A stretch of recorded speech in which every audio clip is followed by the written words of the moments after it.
বাবা, মা, কিছু মনে না করলে আমি একটা কথা বলতাম। কি কথা বলো বাবা? না বাবা, মানে সুমি, মানে আমার ছোট বোন, ও তো একটা ছেলেকে পছন্দ করে, সেটা তো আপনি জানেন। তো বলছিলাম কি, ওরা তো দুজন দুজনকে ভালোবাসে, তো ওদেরকে বিয়ে দিয়ে দিলে ভালো হতো না? দেখো বাবা, আমি ওই ছেলে সম্পর্কে খোঁজ খবর নিয়ে দেখেছি। ও ছেলেটা তো বেকার।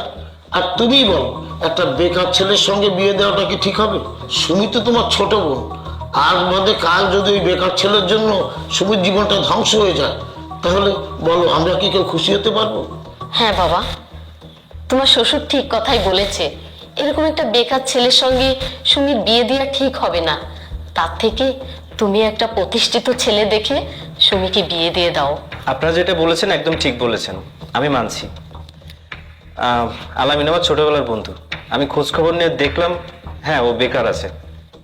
এখন আমি ওকে প্রতিষ্ঠিত করার জন্য যা যা করতে হয় করবো। আমার কোম্পানিতে ওকে ম্যানেজারের পোস্টটা দিয়ে দিব, আর ওর যাতায়াতের জন্য একটা গাড়িও দিব, আর ভালো মানে একটা স্যালারিও দিব। এখন বলুন, আমার বন্ধু তো আর বেকার নেই, বিয়ে দিতে তো আর কোনো সমস্যা নেই। এসব তুমি কি বলছো? সামান্য একটা বন্ধুর জন্য তুমি এত কিছু করবে? বাবা, আপনি ভুল ভাবছেন। ও আমার সামান্য কোনো বন্ধু না, ও আমার কলিজার বন্ধু। আর ওকে আমি বন্ধুও মনে করি না, ওকে আমি আমার ভাই মনে করি। হ্যাঁ ঠিক আছে বাবা, তুমি যেটা ভালো মনে করো সেটাই করো। তবে বাবা, আমার একটা শর্ত আছে। শর্ত? কি শর্ত বাবা? আমি যে ওর জন্য এত কিছু করছি সেটা ওকে বলা যাবে না, এমনকি সুমির বিয়ের দিনও আমি উপস্থিত থাকবো না। কিন্তু কেন বাবা? বন্ধুর জন্য এত কিছু করবে, তাকে জানাবে সমস্যাটা কি? বাবা, সমস্যা তেমন কিছু না। আমি আমার বন্ধুকে একটা সারপ্রাইজ দিতে চাই। ও যেদিন প্রথম শ্বশুর বাড়িতে আসবে, আমি নিজেই ওকে সবকিছু খুলে বলবো। হ্যাঁ ঠিক আছে বাবা। কি ব্যাপার, তুমি এখনো এই পোশাকে? তুমি বাবার বাড়ি যাবে না? হ্যাঁ যাবো। শ্রুতি শোনো, ওই আলামিন তো আমার ছোটবেলার বন্ধু, বুঝেছো? ও আজ প্রথম শ্বশুর বাড়িতে যাচ্ছে। ওর জন্য যে আমি এত কিছু করেছি, ও সেগুলোর কিছুই জানে না। তাই ওর সামনে আমি এভাবে যেতে চাই, ওকে সারপ্রাইজ দেবো। ও যেহেতু আমার বর্তমান পরিস্থিতি সম্পর্কে জানে না, সেহেতু ওর সাথে এই নর্মাল ভাবে মিশতে চাই আমি। তুমি কোনো কথা বলবে না। আচ্ছা ঠিক আছে, তোমার যেটা মন চায় তুমি সেটাই করো। আর ড্রাইভারকে বলো আমাকে আগে পৌঁছে দিয়ে আসতে। মা একা একা তো সবকিছু পারবে না। আচ্ছা ঠিক আছে, তুমি যাও, আমি ড্রাইভারকে বলে দিচ্ছি তোমাকে নামিয়ে দেবে। আমি পরে আসছি। আচ্ছা ঠিক আছে। তুই সেদিন আমার কোম্পানিতে ইন্টারভিউ দিতে গিয়েছিলি না, এই সম্পূর্ণ ঘটনাটা একটা সাজানো নাটক ছিল। আসলে আমার ম্যানেজারকে দিয়ে তোর চাকরিটা আগে থেকে কনফার্ম করে দিয়েছিলাম। এমনকি তুই যে পোস্টে ছিলি সেখানের বেতন আমি দ্বিগুণ করে দিয়েছি। কেন জানিস? কারণ তুই আমার বন্ধু। আমি একটা নির্দিষ্ট সময় বের করে তোর সাথে সবকিছু খোলাসা করতে চেয়েছিলাম, কিন্তু তার আর সময় পেলাম কই। তুই যে একটু আগে বললি না, কলেজ লাইফে আমি তোর পিছে ঘুরঘুর করতাম 10-20 টাকা নেওয়ার জন্য, কিন্তু আমার জানা মতে তুই আমার পিছে ঘুরঘুর করতিস ওই 10-20 টাকা নেওয়ার জন্য।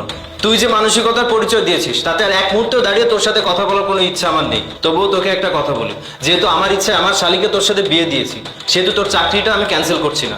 তুই আমার কোম্পানিতেই চাকরি করবি, তবে তোর আশেপাশে আমাকে কখনো দেখবি না। তুই এই বাড়ির জামাই, সেটা নিয়ে আমার কোনো হেডেক নেই। তুই যেটা শিখেছিস আমাকে, এখন থেকে সেটাই হবে। তুই টাকার অহংকার দেখাস, তাই না? এই অহংকার পতনের মূল, সেটা জানিস? আর 2-4 টাকা কামিয়ে তুই নিজেকে কি ভাবছিস? অনেক টাকার মালিক হয়ে গেছিস? তুই শুনে রাখ, তোর কাছে একটা ফোঁড়া সারানোর টাকা হয়নি।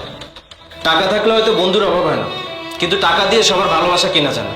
আরে তুই তো একটা বেইমান, তুই টাকার কাছে নিজের বন্ধুত্ব বিক্রি করে দিয়েছিস। আসলে মানুষ ঠিকই বলে, পৃথিবী টাকার গোলাম। আমি যদি আমার আসল পরিচয় আজ তোর সামনে আসতাম না, তাহলে তুই আমাকে মাথায় করে নাচতি। তুই আজ প্রমাণ করে দিয়েছিস, টাকার কাছে ভাই বলিস, বন্ধু বলিস, ভালোবাসা বলিস, কোনো কিছুর মূল্য নেই। এই সমাজ আমাদেরকে শিখিয়েছে টাকাই পৃথিবীর সব। এই সমাজ আমাদেরকে বিশ্বাস করিয়েছে টাকাই পৃথিবীর সেরা জিনিস। আচ্ছা তুই নিজে একটু ভেবে দেখতো, তুই নিজের কাছে একটু প্রশ্ন করে দেখতো, টাকাই কি সব কিছু? ভালোবাসা বলে কি কিচ্ছু নেই? আসলে পৃথিবীটাই টাকার গোলাম। যাই হোক, শ্রুতি চলো। বাবা, মা, আপনাদের ছোট জামাইকে একটু আদর যত্নে রাখবেন। আমরা না অন্য কোনো একদিন বেড়াতে আসবো। চলো। বন্ধু, আসলে বন্ধু আমি বুঝতে পারিনি, তুই আমার জ্ঞান চক্ষু খুলে দিয়েছিস। তোর সাথে আমি অনেক বড় অন্যায় করে ফেলেছি, প্লিজ তুই আমাকে ক্ষমা করে দে। চুপ কর! তুই কাকে বন্ধু বলছিস? আমি কারো বন্ধু না। তোর কাছ থেকে যে শিক্ষা পেয়েছি না, তাতে বাকি জীবনে আর কাউকে বন্ধু বানাতে পারবো না। শ্রুতি চলো।